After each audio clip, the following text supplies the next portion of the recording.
Assalamualaikum warahmatullahi wabarakatuh. Kembali lagi bersama aku Muhammad Fariza Agustino dengan 3 digit NIM terakhir 091. Jadi di video kali ini aku akan membahas tentang DHCP server. Nah, jadi tujuannya yaitu yang pertama itu untuk memahami fungsi DHCP server dan klien. Dan yang kedua itu kita mensimulasikan DHCP server dengan aplikasi Cisco Packet Tracer. Nah, jadi apa sih DHCP itu? Jadi untuk pengertiannya sendiri, DHCP itu adalah Dynamic Configuration Protocol, yaitu suatu layanan yang secara otomatis memberikan nomor IP kepada komputer yang memintanya. Komputer yang memberikan nomor IP disebut dengan DHCP server sebagai DHCP server, sedangkan komputer yang meminta nomor IP disebut dengan DHCP client. Jadi yang memberikan itu servernya, yang menerima itu kliennya, seperti itu. Dengan demikian, administrator tidak perlu lagi harus memberikan nomor IP secara manual pada saat konfigurasi TCP/IP, tapi cukup dengan memberikan referensi kepada DHCP server pada saat kedua DHCP client dihidupkan. Seperti itu. Jadi nah seperti ini. Jadi ada satu buah server, lalu ini ada switch ya. Switch ini terus ada klien dan juga klien. Jadi dari sini DHCP server ini memberikan IP address kepada kedua klien ini, seperti itu. Nah, untuk cara kerja DHCP server sendiri yaitu memiliki 4 tahapan proses untuk memberikan konfigurasi nomor IP. Jadi, jika kalian memiliki NIC lebih dari 1 atau perlu nomor IP lebih dari 1, maka proses DHCP dijalankan untuk setiap adaptor secara sendiri-sendiri. Jadi, di sini klien itu meminta apa ya istilahnya, meminta DHCP box cover ke DHCP server. Lalu DHCP server ini memberikan ini DHCP buffer, lalu klien ini memberikan lagi request IP, terus DHCP ini memberikan IP-nya dalam sebuah pack atau kayak apa ya, pack itu pesan gitulah. Nah, seperti ini penjelasan. Jadi DHCP discover yang ini, yang step pertama itu klien meminta nomor IP ke server atau broadcast mencari DHCP server. Terus untuk DHCP over ini, DHCP server itu mempunyai nomor IP memberikan penawaran ke klien tersebut. Lalu DHCP request yaitu klien meminta penawaran DHCP server yang pertama diterima dan kembali melakukan broadcast dengan message menyetujui peminjaman tersebut kepada DHCP server.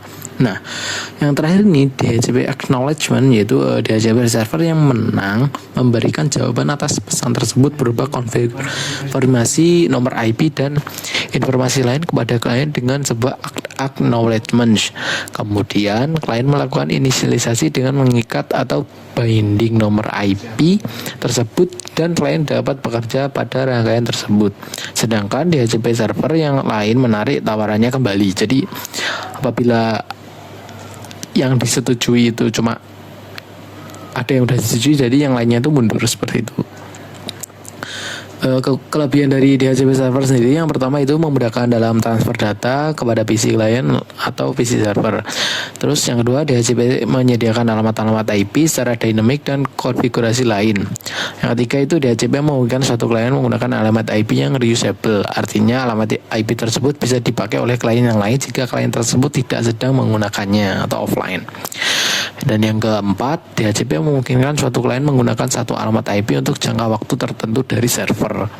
Dan yang terakhir adalah DHCP akan memberikan satu alamat IP dan parameter-parameter konfigurasi lainnya kepada klien.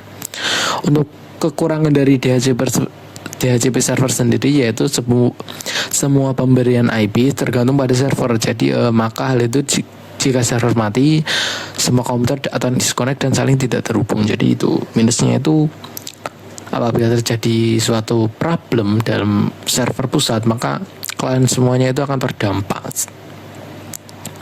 Nah, untuk langsung saja kita ke percobaan, yaitu yang pertama skenario nya, yaitu Dalam percobaan ini kita kan mensimulasikan DHCP server dan DHCP client di atas jaringan wireless bridge yang telah kita praktikum sebelumnya.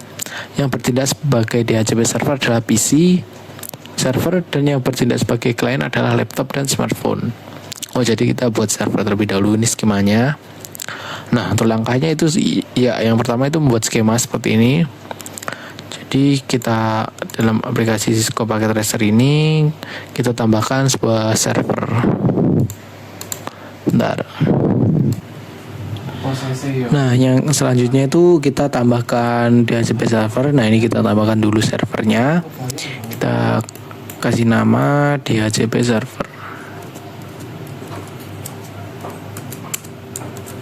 server.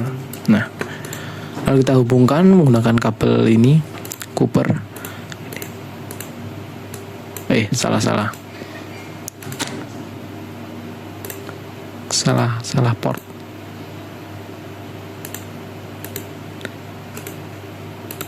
Salah port, kita ulangi. Nah, ke voice Ethernet seperti itu. Nah, ini sudah terhubung. Lanjut ke step yang kedua, yaitu setting IP server secara statik. Nah, kita setting dulu IP servernya secara statik.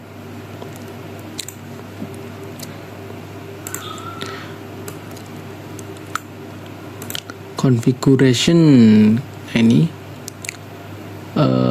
setting static default gateway-nya of device Ethernet.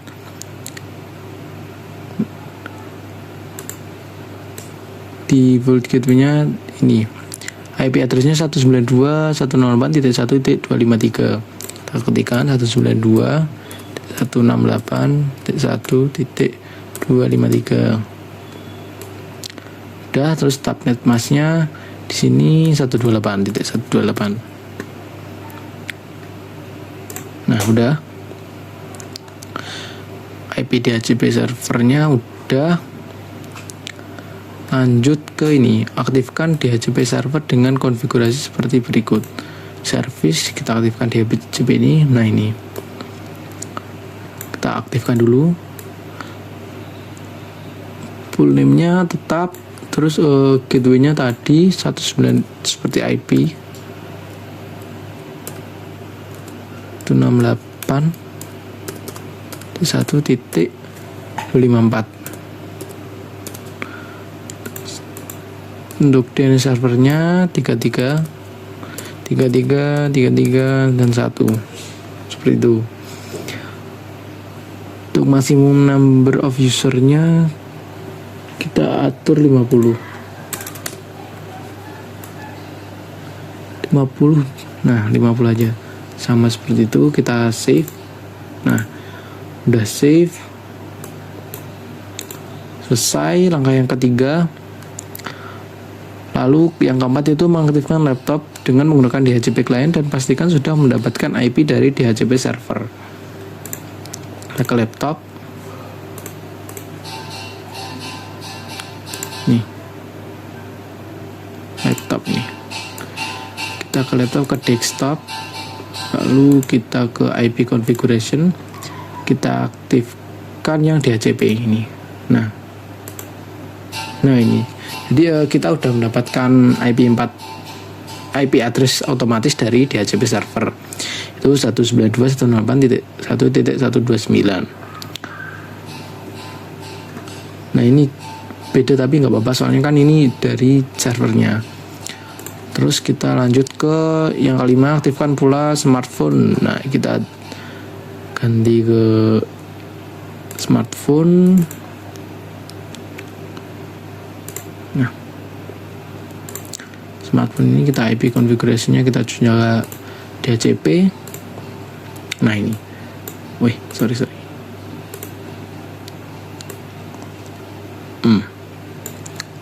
Untuk IP-nya seperti ini 192.168.1.130. Sebentar, tadi di laptop kita belum sambungkan ulang ya.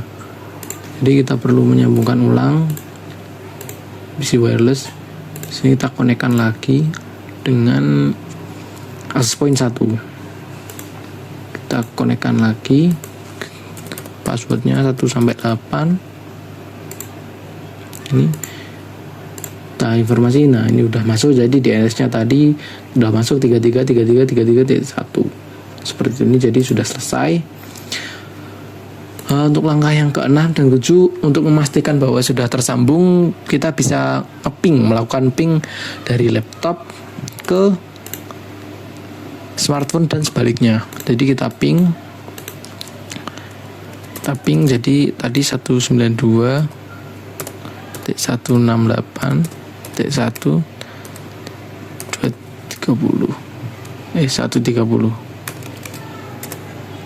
Jadi IP addressnya kan ini. Nah, berhasil dari laptop ke HP, ini udah berhasil. Nah, jadi bisa dibilang bahwa ini sudah berhasil menyambungkan dari laptop ke HP dan juga sebaliknya. Nah, jadi untuk praktikum DHCP server ini dianggap sudah selesai. Aku cukupkan sampai dari sini. Wassalamualaikum warahmatullahi wabarakatuh.